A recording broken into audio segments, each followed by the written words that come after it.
as I get closer to where he went off the road, I see a big black shape in the middle of the road walking. So I have to slam on my brakes and try to swerve myself because this thing is walking in the center of the road. Because I don't see a head and I don't see arms. I just see a really big, tall person, like big, thick legs and a big, thick torso. And they're moving very funny.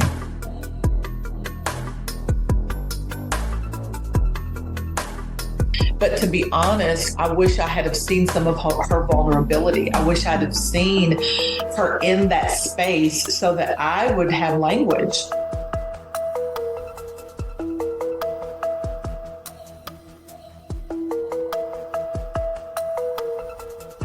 And he says, no, that's not why you're angry. That's why you're mad.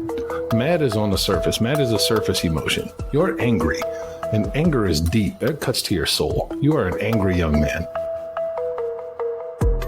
And I couldn't answer. I then had come to realize over the next course of a few hours, I'm musing to myself, and I realize I've been a victim my whole life.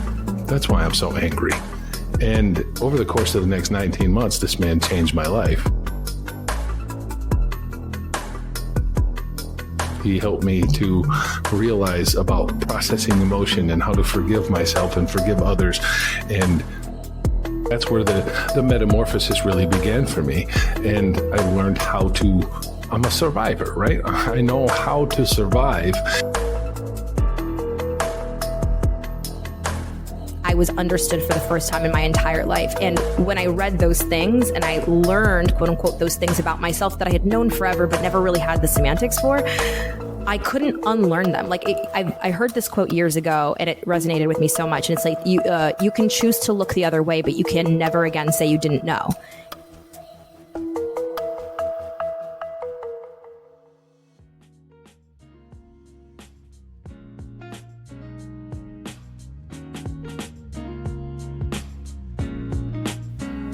I want to welcome Edgar Fabián Frías today.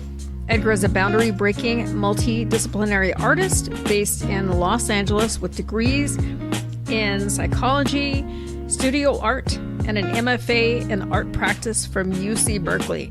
Their immersive works blend diverse artistic disciplines, challenging conventional categories. Frias explores resiliency and radical imagination through Indigenous Futurism, spirituality, and queer aesthetics. Welcome, Edgar. Thank you. So glad to be here. I'm excited for this chat and really looking forward to connecting with you and your community. So a quick background, I found Edgar on YouTube. I was doing a search one day, kind of going down a rabbit hole looking at art and spirituality and creativity. And I ran into Edgar's YouTube channel and I started watching and then realizing what an amazing artist Edgar is. So I'm super honored that Edgar could be here today to share their story about art and counseling. Yeah, definitely. It's been a pretty, I would say, non-linear journey to get here, to get to this point. Just to kind of go back, my family's from Mexico. I grew up in Southern California. I was born in East LA, but I grew up in a small town called Bloomington.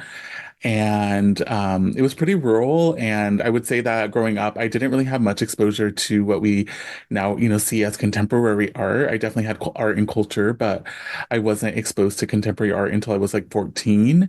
And it was actually because I went on a field trip to the Los Angeles County Museum of Art. And during this field trip, I had what I would consider my first like altered state experience in front of an artwork. And that was really profound for me. It really was confusing and disorienting as some of those experiences can be. And it just really impacted me so much that as soon as I got home, I was like, I need to know what this art thing is. And my mom took me to the library, the local library, and I immediately dove into a world of like art And that quickly got me into psychology and mysticism. Like, I feel like I went from like Warhol to Dali to Duchamp, and then that led to Freud, and then to Jung, and then started learning about mysticism and magic. And that was what really got me interested in both those realms. And when I went to my undergrad, I started with psychology because I grew up in a community that didn't really want me to go to college. I was Jehovah's Witness, and so it was a struggle to get my parents to feel like okay letting me go to college. And I knew that if I wanted to study art, that would not be okay with them. So I started with psychology, and then little by little started dabbling with art too, and ended up doing a double BA in both of those, and ended up studying abroad so I finished my art degree abroad in England. And that's where I met a ton of like queer and trans witches, folks who were living in like squatted houses, who were kind of anarchists, who were living underground. And it was so different for me and was really inspiring for me. And that's really, I think, what has really shaped me because I've been someone who's done so much work in the underground as an organizer, as an event promoter, as a community person, like, and so it's really pushed me to inhabit these roles. And so kind of fast forwarding years later, I've gotten my license as a marriage family therapist. I'm licensed in California. I work with people in private practice doing somatic therapy. I work mostly with artists and with people who are highly sensitive. So a lot of the folks I work with are like witchy or, intuitive. And I also work a lot with the queer and trans community, as you would imagine. And I also got into, started also doing art, and have now gotten to a place where I've exhibited my work all over. I've shown my work in museums. I'm performing in museums and galleries, and also have shown work out in community, like in public spaces. And so I'm someone who doesn't like to be limited and likes to really expand the places I reach and the communities I connect with. And I know that art is such a powerful medium to work with consciousness. As I shared, it's really what has gotten me into this place. You are a true artist. Oh, I love this. Do you mostly do things in California now, or are you traveling around the country or out of the country? Yeah, that's a good question. Yeah, so I would say I've been mostly on the West Coast for a lot of my career, but I did spend some time, like I said, abroad in England. I have done projects in different states, and I did spend some time in Tulsa, Oklahoma, doing a residency, and that really I feel was when I started to see my work go from being mostly shown on the West Coast to then kind of connecting with folks all over the country. And that's been like, was a big lesson for me because I think I do have a dream and a goal of sharing my work in as many places as I can. And so I've also recently started spending more time in Mexico. And if things go as planned, might be traveling to a couple of other countries this year too. And so I am trying to share my work. And I've noticed like how helpful it is to go and connect with communities and other places, and how much that helps your work get disseminated and have people become interested in what you're doing. Yeah, that's amazing. Thanks for sharing. You mentioned Warhol and Dali. So they were an inspiration to you. Were there any other artists that you kind of connected with that kind of gave you some motivation or inspiration when you were like younger and touring some of the art museums? Yeah, there were a lot. I would say a couple I could think of. That artwork that I shared at LACMA was an artwork by Edward King Holtz, who was like an assemblage artist who would put together a lot of really intense works with just like, I would say, junk. And his work is really impactful. They actually have a piece right now up at LACMA of his that talks about abortion, and this was done in the 70s. And just to me, that piece has always been really impactful. And just thinking of the day, the moment that we're in this country too, just seeing how artists, many times call out things that are, yeah, that need to be highlighted, and how that can become less or more relevant depending on what's happening in our cultural climate. And other artists I feel that were really impactful for me. One I can think of is Ana Mendieta was definitely an impactful artist.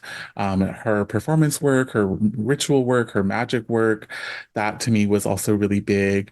And so I think artists that I've was really inspired by were artists who were working with consciousness, with their bodies, and also trying to find non-normative ways of expressing. And I think that's what for me was really helpful, because I was the artist who started when I got into my art program at UC Riverside in my undergrad. I knew that I didn't want to do painting and drawing, that I wanted to do everything else. And so I looked up to artists who kind of pushed up against mediums, who were creating their own ways of exchange and sharing, because I really felt like if I'm not going to do painting and drawing, like what am I going to do, right? And I, yeah, and I think years later now in my practice at this moment, I am kind of returning back to painting and drawing, which is kind of funny, because I think in a way, like part of me pushing up against some of these boundaries is also me pushing up against internal boundaries that I feel in myself, sometimes telling me that like I'm not a painter, I'm not a drawer, I'm not a writer, like, and I definitely have used my art practice as a way to really question, get curious about some of these assumptions I make about myself.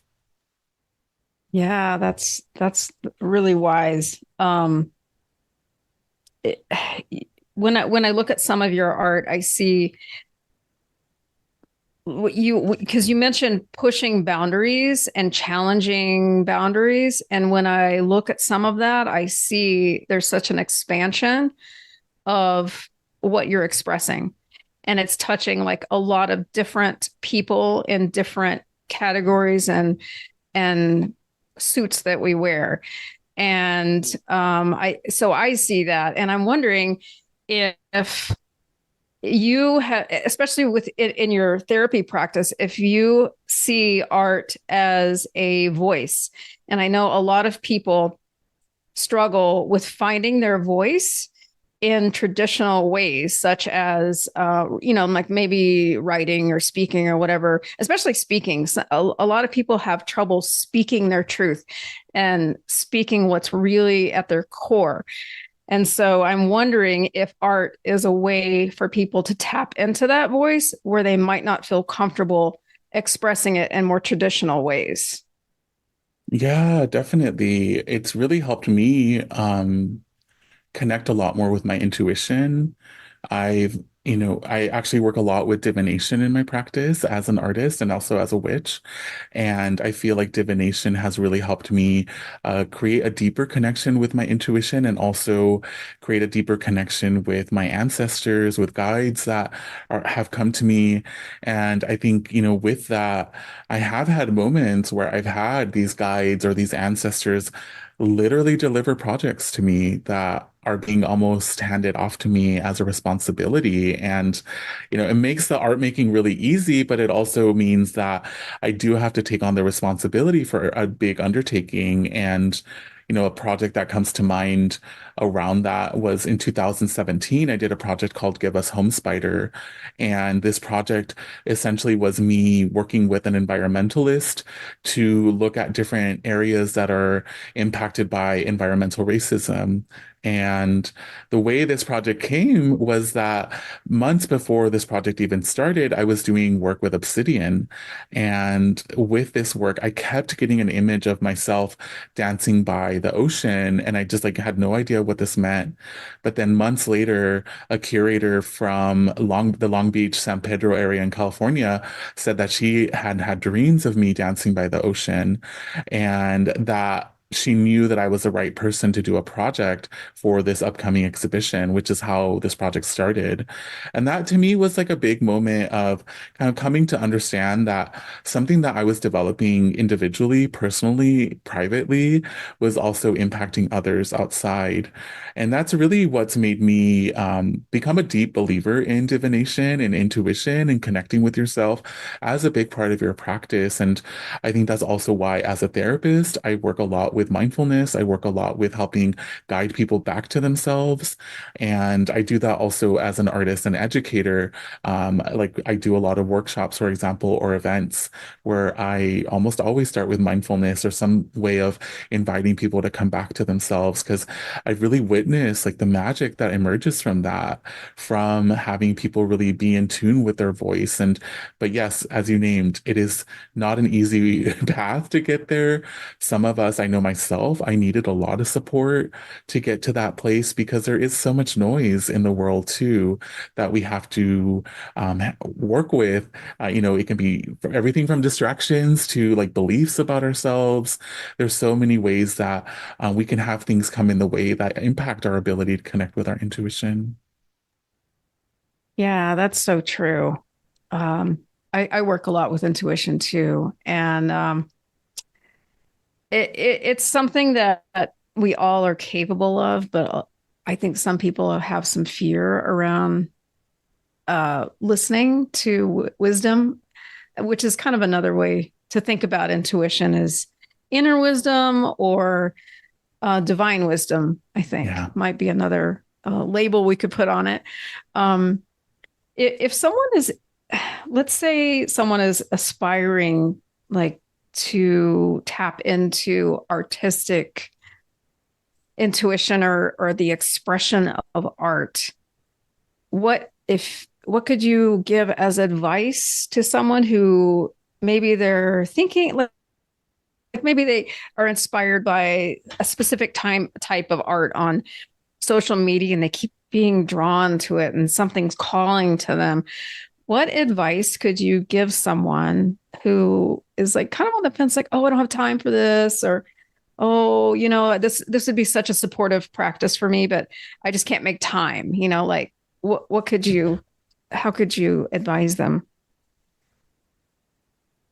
Yeah, I think, getting curious around that belief of, time, because I feel like, especially if you named like looking at social media, like I think, I wonder like what would it be like for you to switch out your social media time for art time, right? Like what would it mean to create a container? And I think I work a lot with containers of time, and I feel like it's been really helpful for me to create containers where I just let myself explore and create. And so that's something I would really invite. Like if you, let's say, spend 30 minutes in the morning looking at social media, what would that look like for you to switch over to 30 minutes of exploring this medium that you're getting interested in and seeing what happens as you develop that practice? And I think, I was actually speaking with a writer yesterday who was sharing that he has like a writing practice every day of just writing for like an hour, and it can be about anything. And it just reminded me of different moments I've had in my life where I've created these types of containers. I used to, for example, like years ago, every day in the morning had a practice of creating a spell, and it was a visual spell. So I would work with like Photoshop or with collage, and I would make like a visual spell that was really a way for me to process my emotions for the day or what was happening. And this was such a profound practice, and I feel I started sharing them on social media, for example, and it's really connected me to so many people, this practice that I had for a while. And so I have seen the power of this, and I definitely use, as I said, containers for myself to make sure, because I think, I'm actually reading this book right now called Digital Minimalism that is talking about like the way that social media and the internet and digital technologies in general, like how much they've co-opted and colonized our consciousness. And it's been done in a way that hasn't been really consensual, because a lot of us, when we signed up for social media or for email or for any of these technologies, they were done with a certain intention, but then there have been billions of dollars spent to manipulate us into spending more and more time with these practices. And so I think it is becoming more and more important for us as people to really set our own boundaries and create spaces for ourselves to develop and grow, especially for artists. I know it's something that we really do need just time to experiment, to zone out, to read, to just do anything other than just, being on something that is going to maybe be inspiring and maybe help connect you with people, but is not going to give you that space you need to develop as an artist, because we do need space and time to really grow as artists. I like that, the non-consensual. I might have to check that book out. Highly recommend it. Yeah, it's been really great. I'm like in the middle of it, but I've been really enjoying reading it. What was the name of it again? Digital Minimalism. Oh, who's the author? In case anyone's listening. Let me find it really quick. I like that. It's non-consensual. So yeah, I like your summary of that, we all signed up for it. Have you ever tried to delete an account on social media, especially like Instagram? It is next to impossible. Yeah. So the name of the author is Cal Newport.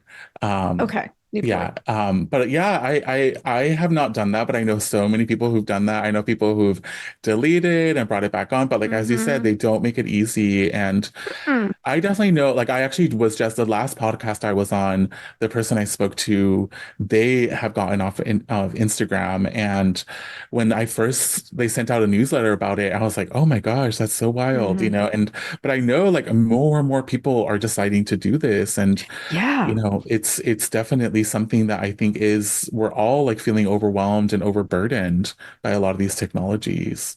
I think that's leading to a lot of our stress. Like I've gone through this for 2024. I decided to cut back on like my Instagram accounts. I'm just doing like, I don't care. I have this podcast. Like I'm just gonna, like, you pretty much have to have Facebook nowadays because it just becomes a central hub. But why do we need Instagram when it's already posted on Facebook and it's just ads?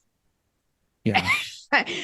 I don't get that. It's non-consensual, right? We didn't sign up. We wanted to share pictures with our friends and our family and our dogs and our cats. And we didn't really want to be bombarded by ads. And I just can't get on board with that. And it just seems like, it's a great way to connect with people. Absolutely.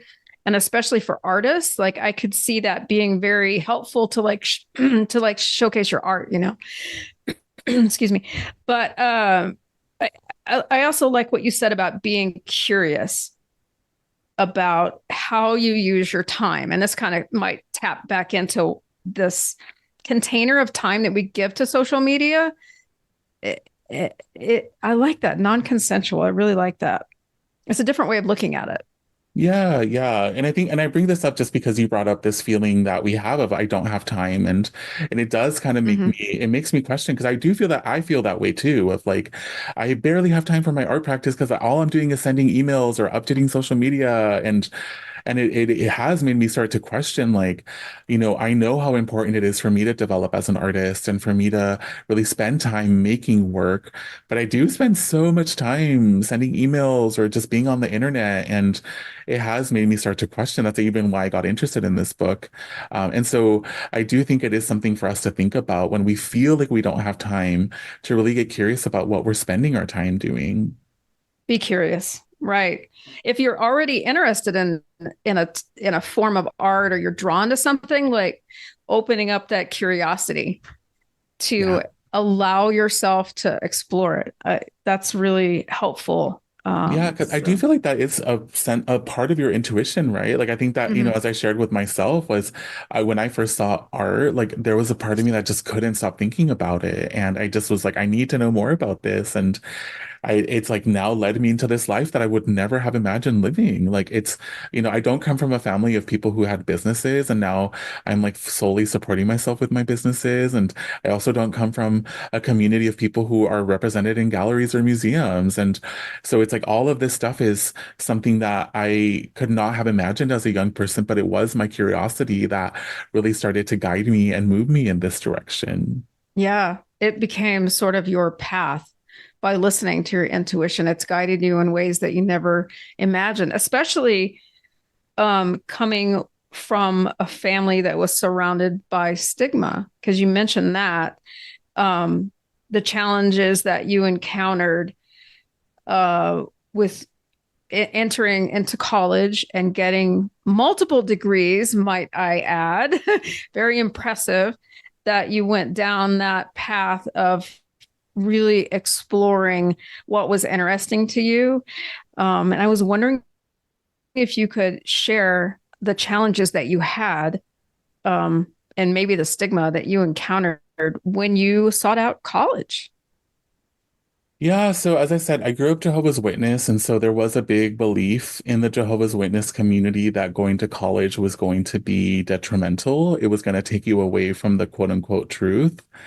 And, they weren't wrong, because I feel like in my one of my first classes at UC Riverside was about civilizations before Greece and Rome. And to learn that there were so many different communities and cultures that also had stories about a flood, stories about origins of life that I had never heard about. It was one of those moments where I really started to question, like, what else do I not know about? What else have I not been told? Because I had grown up in a community where I was told, like, this is the truth, this is the only way.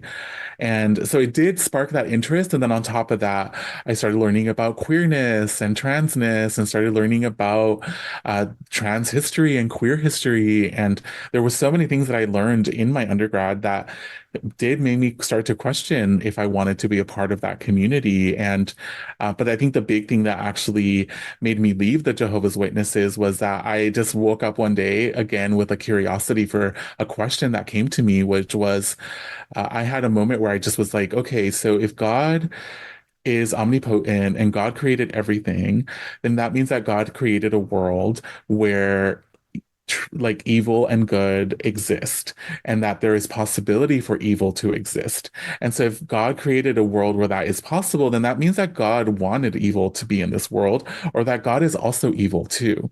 And that was something that was just like, whoa, like that is wild to think about. And I spoke to the people at my church, and they just were like, you're reading too many books. Like, you need to stop thinking, basically.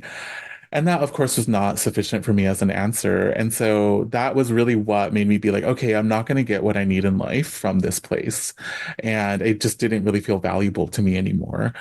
And of course, I also realized that I didn't agree with a lot of what they had to say. And so, but I would say it was a challenge, because then it put me in a different position where I was now kind of moving into more academia.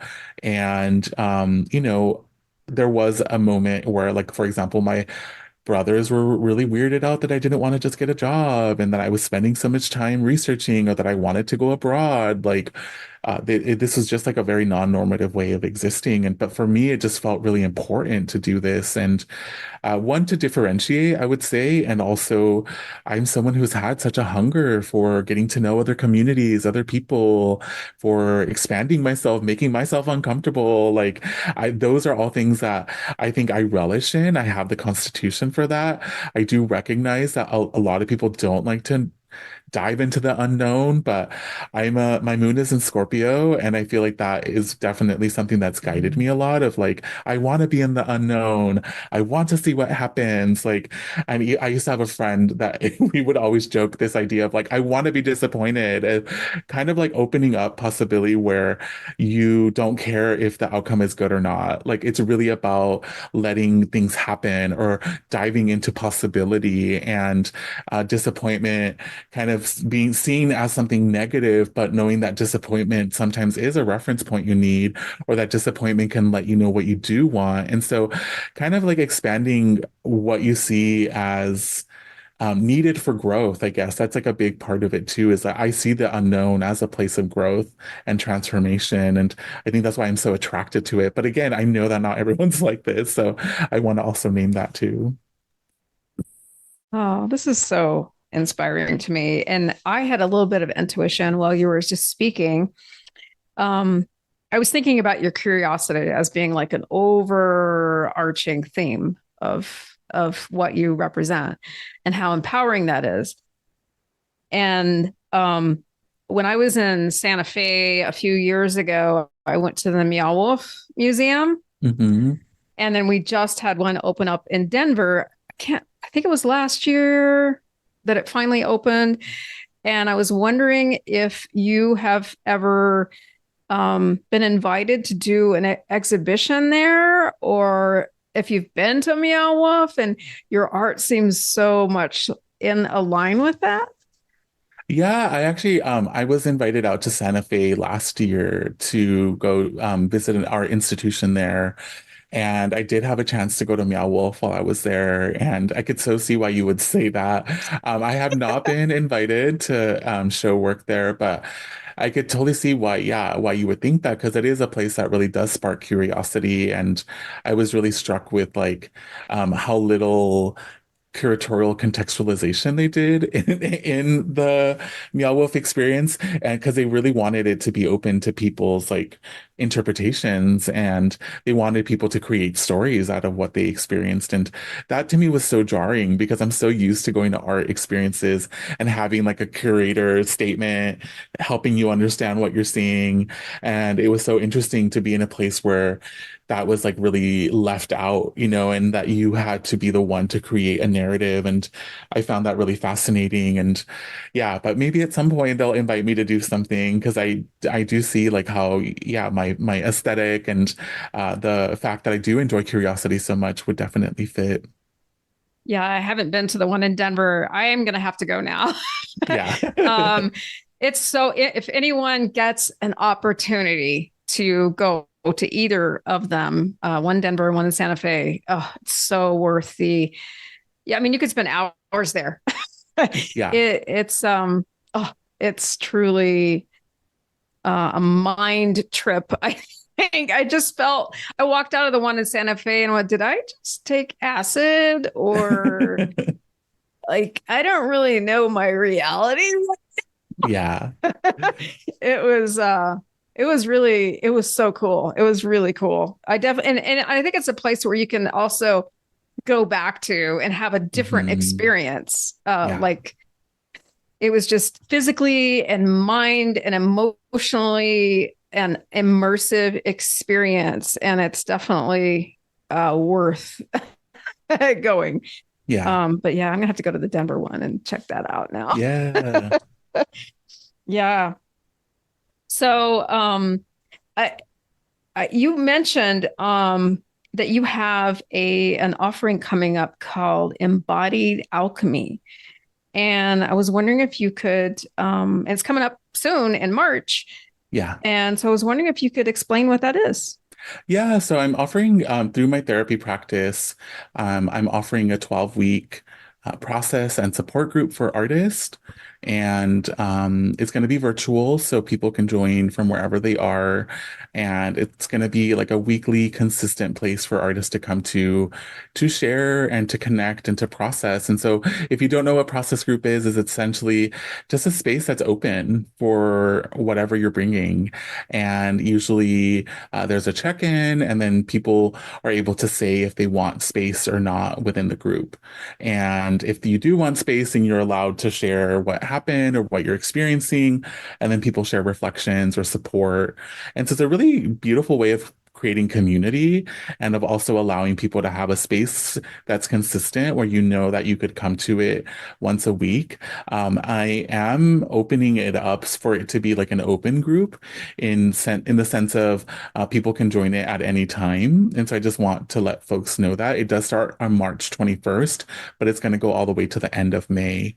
And so if you hear this at some point and you're interested, definitely feel free to reach out. And you can find out more through my website, which is therapywithedgar.com. Oh, wow. That sounds really interesting. So you're going to, it's basically kind of an open group between March and May, and then you'll have set times and all that information's on your website. Yeah, Is definitely. it just, is it just for artists or is it for what's the group? Yeah, it's for artists like that. Yeah, I wanted just to focus it on artists because I know that like we have a very specific way of showing up in the world. We have specific challenges. And so I wanted to create a space for our community to be able to connect and support each other. Especially because I know that like, for example, yesterday I went to this institution here in LA where they're asking me to do a talk for high schoolers to share about how I got into art. And they said one of the reasons being is that like a lot of people are interested in art, love art, but that it's such a scary, such a nebulous career choice. And it does require a lot of maneuvering and inside knowledge. And so I do feel like we have a very specific set of ways that we navigate the world. And so that's like why I feel like it's important to create a space for artists to connect with each other and share, just because we understand each other. We get our experience that we're having as we're trying to be artists. And yeah, I'm definitely open to all kinds of artists. And by artists, I could also say musician, creative, performer. I'm really broad with how I see the word artist, but it's really anyone who is, as you named earlier, having to really tune into their inner voice, having to share it, having to then try to monetize it. Like there's so much that comes with stepping into that role of artist, especially if you're wanting to do it professionally, or especially if we want to do it publicly. There's so much that comes up. And so to have a space to get supported, I feel like is really important. I know I've received so much support from group spaces like this, and that's why I felt really called to offer it as a resource too for our communities. Yeah, that sounds really good. I will definitely put the link and maybe I'll try to get this episode out pretty quick since you've got this starting in a couple of weeks. Yeah, So I that'd be might, awesome. yeah, some of my other guests that I have recorded, I can move some things around, Great. which is kind of nice. I'd appreciate that. That'd be wonderful. Yeah. I was just gonna mention that, and I'm bringing this thought up because one of my good friends has just started doing art, and I started thinking about this. Have you noticed? And our world is really crazy right now, and we won't even go into that. Yeah. I think we all know that the energy is very frantic and chaotic, and there's a lot of stress in the world right now from multiple different reasons. Yeah. But one thing I've noticed is that I see a lot of people dipping their toes into art and artistic endeavors. And there's a rejection, I think, of maybe the way things have been done. Maybe it's kind of like a tag onto the whole quiet quitting thing that happened after the, post-pandemic. Right. But I see a lot of people like questioning the big questions in life, like, what am I doing here? Why am I here? And then maybe tapping into like like art or artistic expression, or maybe it's music or writing or whatever it is. Have you noticed that kind of it's almost like an energy shift, I think I'm picking up. I'm not sure. Yeah, I do feel like I think there's so many thoughts I have about your question. So the first thing that comes up is I think about a meme I saw a while back that talked about how there's this kind of running joke in the art community of there being sometimes folks who enter into the art realm who are trust fund kids who just have money and are able to just do art and are really successful because they have resources. And, that is something that I think sometimes people complain about. But also I saw this meme that really showed like, wow, so when humans are able to have all their basic needs met, when they have money, what they choose to do is art. And that was something that was just really impactful to think of it in that way, that so many of us have a creative voice that we want to share, that we want to express. And I do feel like, there has been what I see as like a war on imagination, on our intuition, on our creativity. And a lot of us have been co-opted by this notion that we're meant to be professionals and we're meant to have like a good job. And fall in line into this place. And so many people are rejecting that notion. And of course, what we come then to is like, oh, well, I have something inside of me that's been saying something that I'm now wanting to bring out into the world that does maybe go against these narratives that we've been told. I know, for example, like I had so much noise around me growing up telling me that art was the wrongest, most stupidest decision I could ever make. And again, I had to contend with that constantly. And that is like one of the reasons why I decided to do 2 degrees and have 2 careers, because like I do love psychology and I love being a therapist. And it's something that I feel like I'm have capacity in, but also I do feel like if I didn't have all that noise, I would have really wanted to just be an artist and to live whatever that means, right? Artist is such an expansive word that I could have done support or healing or education in other ways. But I do feel like I had so much noise come up around the precarity of the art career. And so I do feel like people are pushing up against that too, of like, I've been told that this is wrong, or I've been told that I shouldn't do this.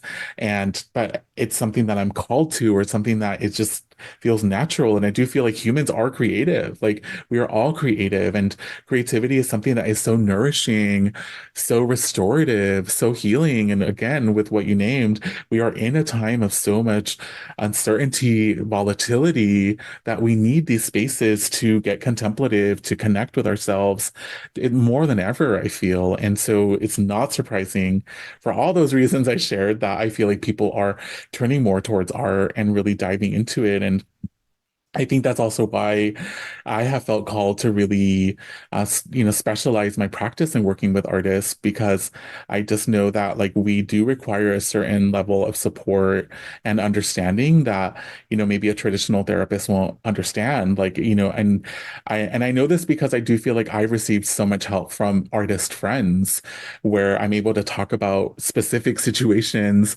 that like a, person who has a 9 to 5 would just be like, why is this an issue? Or I don't get why you care about this thing, but an artist will understand the nuance of the situation. And so I think in a similar way, like I want to be that resource. And I think that's also why I'm being called to create a group, is that just how powerful will it be to have a group of people who all get your experience and who understand why you're feeling a certain way and able to maybe share support from their own perspective. I think that is so powerful to do. I like that. Thank you so much for expanding on that. And so I'll put any of these links, including your website, in the show notes.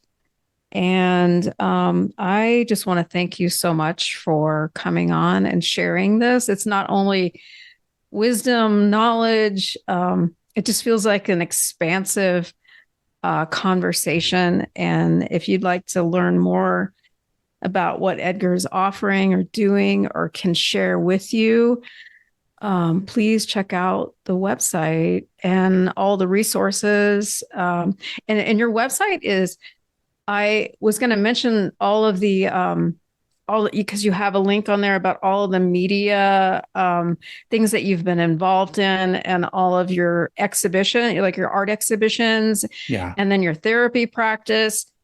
And there's a lot of content out there. Yes. Just on your exhibitions alone, you've been very busy. Yeah. And I just want to name for your listeners that, so I have 2 websites. One is therapywithedgar.com, the one I mentioned, that's like my therapy website. But then, if you go to edgarfabianfrias.org, that is like my massive archive in the sense of my work. And so if you're interested in seeing what my art looks like, go to my website, which is my name.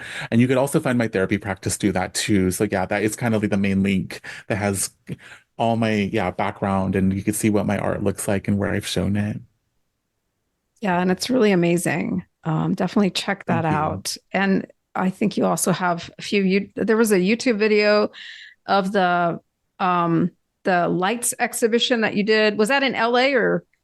Which one are you talking about? It was it was on the news, and they had like a drone flying over of your light exhibition on the building. Yeah. So that's I showed at the Salesforce Tower in San Francisco for Pride last year. I showed a video art on top. That was a spell. Yeah. Oh, so cool. It was so very, oh gosh, it was really neat. Yeah. And that's all on YouTube too. Yeah. So I definitely have a YouTube channel. Definitely invite folks to subscribe and check out the videos I have there. I have a lot of my art videos on there too. It's kind of also become an archive as well for me too. Yeah, definitely. All right. Well, thank you so much, Edgar. I really appreciate you coming on. Thank you so much, Monica, for having me. I'm just so grateful to connect with you, and I really appreciate your questions and everything that we talked about today. Absolutely. I hope everyone enjoyed this. I know I sure did.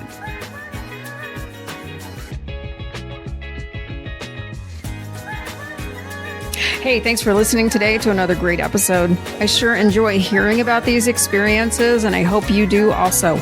Be sure and like or follow this show by leaving a 5-star review on Apple, Spotify, or wherever you listen. If you have an experience or story you'd like to share, be sure and reach out to verbalecho@gmail.com. See you in the next episode, friends. Have a great week.